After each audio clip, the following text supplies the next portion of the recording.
काल आमच्याकडे गेस्ट आले, त्यांच्यासाठी मी अवघ्या 4 साहित्यात एक गोडाची डिश बनवली. आज तीच तुमच्याबरोबर शेअर करते. करूयात सुरुवात. गॅसवर पॅन ठेवून घेतलाय, त्यामध्ये मी घालून घेते 2 चमचे साजूक तूप. तुम्ही तुपाचं प्रमाण तुमच्या आवडीनुसार कमी जास्त घेऊ शकता.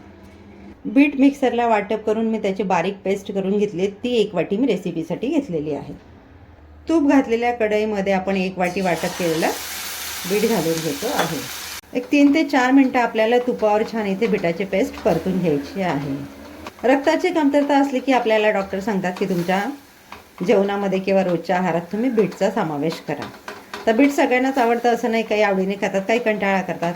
मग त्यावेळेला आपण प्रयत्न करत असतो की वेगवेगळ्या पद्धतीने आपण त्यांना बीटाचे पदार्थ देऊ शकतो. आजची आपली रेसिपी त्यातलीच एक वेगळ्या प्रकारची रेसिपी. अगदी अवघ्या 10 मिनिटात रेडी होते. मोजक्या साहित्यात नवशिकेही बनवू शकतील अशी. बीटच्या सेवनाने रक्तदाब नियंत्रणात राहतो, पचनसंस्था सुधारते, फायबरचं प्रमाण असल्यामुळे आयर्नची कमतरता भरून निघते, त्वचा नितळ होते, मेंदूचं कार्य तल्लख होतं. 3 ते 4 मिनटं तुपामधले आपलं बीटाचं मिश्रण छान परतून झालेलं, एक छान घमघमाट सुटायला लागलेला आहे.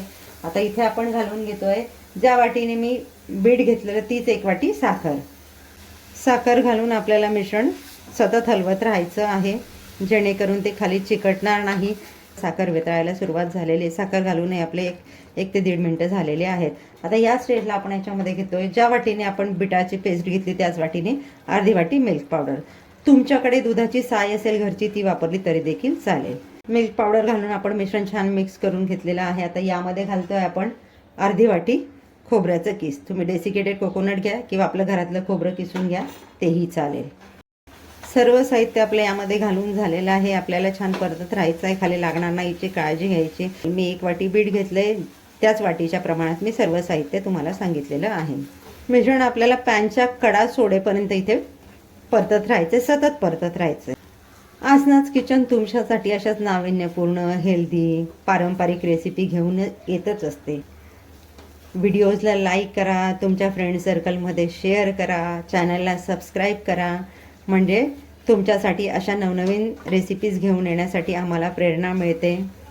मिश्रण आपलं कडेकडेने छान पॅन सोडायला लागलं, या पद्धतीने त्याचा गोळा व्हायला सुरुवात झालेली. ते एक अर्धा मिनटं आपण आणखी याला परतून घेऊयात.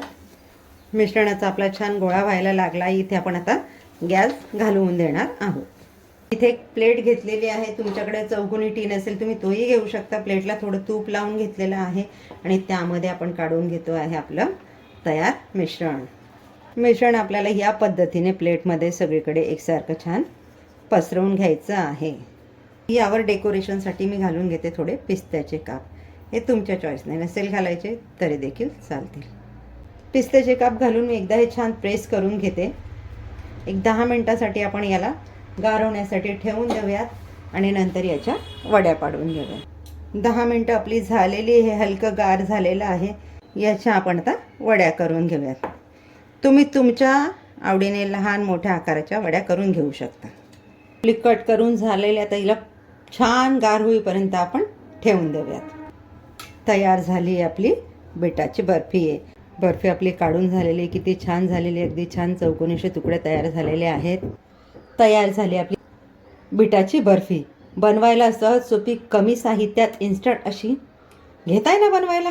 घ्या मग बनवायला. भेटूयात पुढच्या व्हिडिओमध्ये अशाच एका नवीन रेसिपीसह. थँक्यू.